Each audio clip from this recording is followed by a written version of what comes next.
भारत के खिलाफ पिछले मैच में हारिस रऊफ ने भारतीय गेंदबाजों को प्लेन सेलिब्रेशन दिखाया था, लेकिन आज के मैच में जो फाइनल मैच खेला जा रहा था उसमें जसप्रीत बुमराह ने हारिस रऊफ को उसी के अंदाज में एक बार मुंहतोड़ जवाब दे दिया है। आदित्य, आपको कैसा लगा ये जसप्रीत बुमराह का मुंहतोड़ जवाब?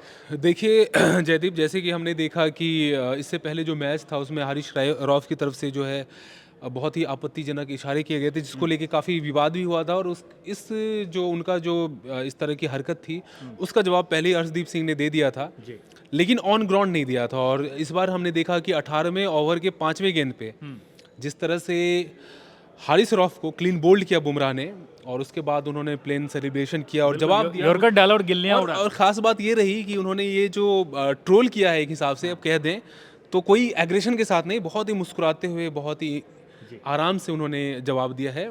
और मुझे लगता है कि ये एक पाकिस्तान को और ख़ासकर हारिस रौफ को काफ़ी करारा जवाब मिला है, क्योंकि मुझे लगता है खेल का जो मैदान है हमें उसको राजनीति से बिल्कुल दूर रखना चाहिए।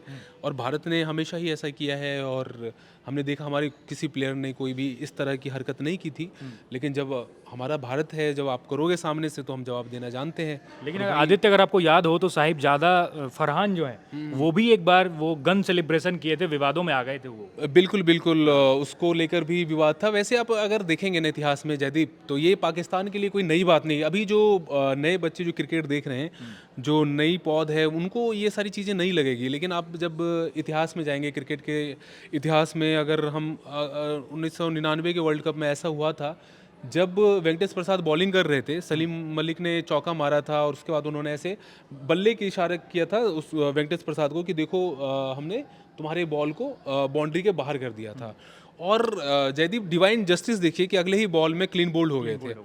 तो बिल्कुल अभी जो हमने देखा कि बिल्कुल वैसा ही आप कह सकते हैं कि माहौल इस बार भी देखने को मिला, जब हारिस रऊफ को बुमराह ने बाहर का रास्ता दिखाया। वैसे बुमराह को वैसे बूम बूम बुमराह नहीं कहा जाता है। वजह यही है कि वो हमेशा बुम बुम बुमराह अपने यॉर्कर के लिए भी जाने जाते हैं। यॉर्कर पे ही उन्होंने बोल्ड किया था रऊफ यॉर्कर पे ही को। बोल गया जी, बिल्कुल। बिल्कुल। तो ये है, और मुझे लगता है कि जो पहली इनिंग रही है और पाकिस्तान की टीम 146 पे ऑल आउट हो गई, जबकि हम देखें तो स्टार्टिंग बहुत अच्छी हुई थी। और लेकिन यहाँ तारीफ करनी होगी साहिबजादा फरहान की। फरहान ने बहुत अच्छी बैटिंग की है, काबिल तारीफ बल्लेबाजी की है। लेकिन पाकिस्तान मिडिल ऑर्डर जो उसकी बैटिंग का जो एक बहुत बड़ा जो कमज़ोर कड़ी है, वो आज से नहीं है, बहुत डे वन से है। आप हर वर्ल्ड कप में देखिए, आज से 20 साल पहले भी वही स्थिति थी, आज भी वही स्थिति है। उसी का खामियाजा पाकिस्तान को फिर से उठाना पड़ा है। साथ ही अगर आप देखें कि जैसे भारत की जो बैटिंग ऑर्डर है इस समय, तो मुझे लगता है कि बहुत ही अब गेम धीरे धीरे वन साइडेड होता जा रहा है। हालांकि कुछ भी कहना भी जल्दबाजी है, और हमारा जो टॉपिक है वो है बुमराह का सेलिब्रेशन। तो बिल्कुल ये सेलिब्रेशन ने भारतीय जो दर्शक हैं, प्रशंसक हैं, उनके दिलों को जीता है। और हमने ये बता दिया है कि देखो, शुरुआत तुम करोगे तो ख़त्म हम करेंगे। बिल्कुल, बिल्कुल सही कहा आपने। और बुमराह जो है लगातार खास करके जो शुरुआत में वो गेंदबाजी कर रहे थे तो ज़्यादा लय में नहीं दिखाई दे रहे थे, लेकिन बाद में जो ये ट्रैक पे आ गए और उन्होंने ज़बरदस्त बॉलिंग की है। और देखिए, बुमराह एक ऐसे फास्ट बॉलर हैं जिससे पाकिस्तान काफ़ी दहशत खाता है, खौफ खाता है। बिल्कुल खौफ खाता है, और काफ़ी डरता भी है।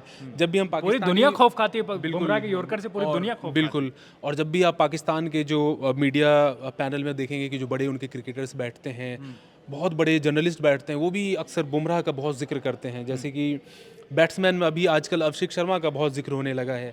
इससे पहले विराट कोहली, रोहित शर्मा का जिक्र हुआ करता था। एक ज़माना था जब सचिन तेंदुलकर के नाम से शोएब अख्तर और बाकी गेंदबाज के पैर कांपते थे। तो वो भी वक्त था। अभी हम अभिषेक शर्मा को देखेंगे। बाकी जो जो भारतीय गेंदबाजों का जो की जो जिम्मेदारी थी, उन्होंने अच्छे से उसको निभाई है।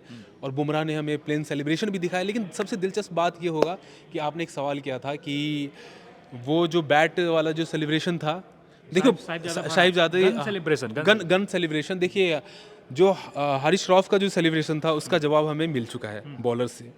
अब जो फरहान का जो सेलिब्रेशन, किससे उम्मीद है आपको, कौन इसका जवाब दे? इसका जवाब मुझे पता है, और सब पूरे भारत के जो दर्शक हैं उनको भी पता है। ये अभिषेक शर्मा की तरफ से आने वाला है। अभिषेक शर्मा, बिल्कुल।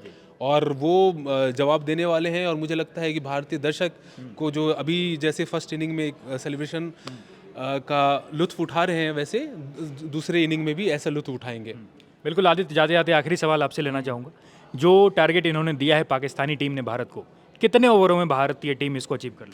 देखिए, बहुत ही अच्छा सवाल आपका है। मुझे लगता है कि ये 10 से 15 ओवर के बीच में। 10 से 15। हाँ, मतलब 12वें 13वें ओवर में गेम खत्म हो जाएगा, लेकिन 10 से 15 मैं मान के चलता चलिए, आदित्य ने तो कह दिया कि 10 से 15 ओवर में मैच खत्म है और पाकिस्तान जो है घर वापस चली जाएगी फाइनल हार के, एशिया कप का फाइनल हार के। और बुमराह ने जवाब भी दे दिया है। और लेकिन अब देखना ये होगा कि साहिबजादा फरहान का जवाब कौन देता है, अभिषेक शर्मा या कोई और। आपको क्या लगता है, आप जरूर बताएं कि इसका जवाब कौन देगा, और बुमराह के रिएक्शन पर आपका क्या कहना है, हमें जरूर बताएं। देखते रहिए इंडिया.com।